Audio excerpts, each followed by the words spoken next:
Welcome to another episode of Old Sneelock's Workshop. A few days ago I picked up a box full of old plane parts, old wooden plane parts. I had quite a few bits for transitionals in there. This is a tongue and groove plane. It's missing the wedge, but I think I can make a new wedge for it. This one is just the body of a tongue of a. This one is just the body of a rabbit plane.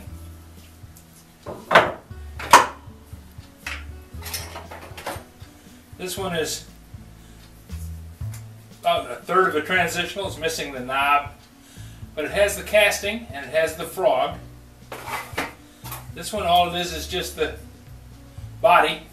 Somebody has replaced the bottom part of it at least once, and then they closed up the mouth on the one that they replaced the body on.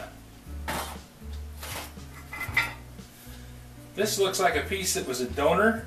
It's in need of having the bottom redone. And this one they've just got held together with a rubber band. Now I paid $10 for the whole box. Oh, and it has this really nice piece of rosewood in it from a panel gauge. And a wedge and a frog for one of the pieces. The guy who had it said this is a reference 859. It's a Stanley number 23 transitional plane, type 13, 1909. So he kept good track of his pieces.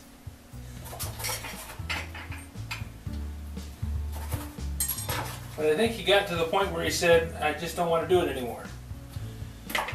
I know, we never think we're going to get there, but some of us get there sooner than we think. The thing that fascinated me, though, was this plane.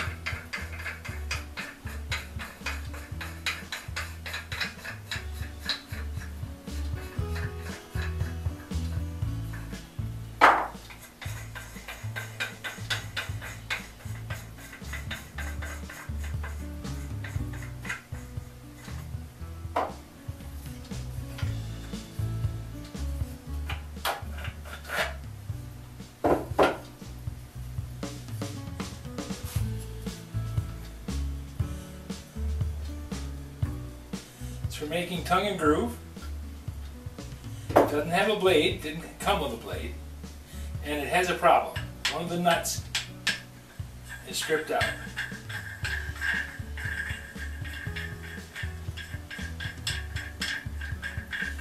Now, I've never made a wooden nut before. I don't know how it's going to go if I try making a wooden nut. But I certainly do want to try. I think I can turn out the nut itself if I'm able to use some of the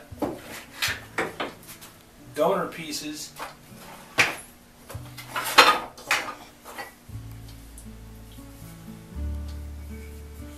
from one of these planes. I think this is beech. I don't know. Not really an expert on determining what species of tree a piece of wood came from. It's very dense, fine-grained stuff, though.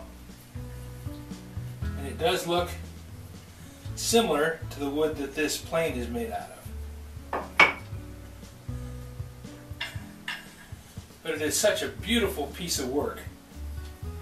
I want to try and bring it back. I won't destroy the old nut. These parts are still in good shape.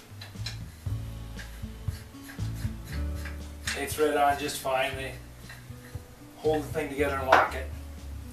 But without this nut, it's not going to hold itself together.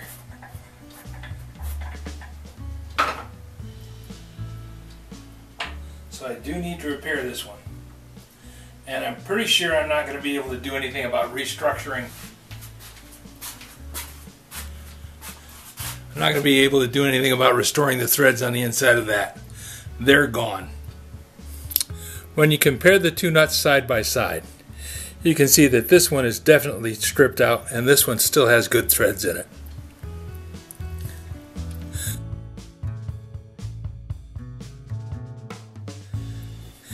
It's going to be an interesting process to see if I can make another threaded nut. I have a piece of 01 here that I got with the idea that I was going to make blades for my Stanley 45. But then I was able to find a set, so I put that on hold. This is too narrow to make a blade for the tongue and groove plane here. So I'm going to have to come up with a piece of 01. I don't know, I might be able to use a wide piece of file. I don't think I have anything that wide here in the shop. All of my saw blades are too thin, except for the two for the radial arm saw, and I don't want to cut those up because those are $100 blades and I'd rather not scrap them out.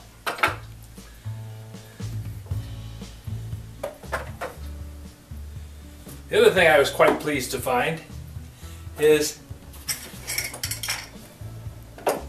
these two match. This plane body I bought, I don't know, quite a few years ago. And it came with all the pieces that you see here, but the casting is cracked. It's broken right here at the corners, right where they usually break. And this piece is in perfect shape and it matches completely.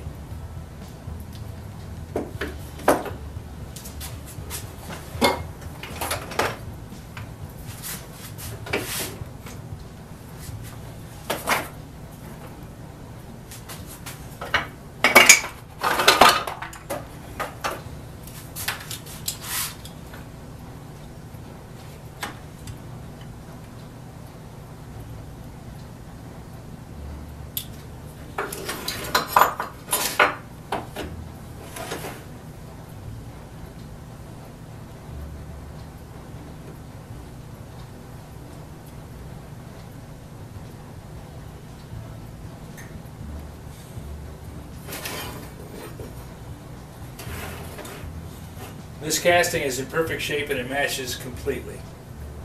So I'm going to be able to take the casting from this one, join it together with the housing.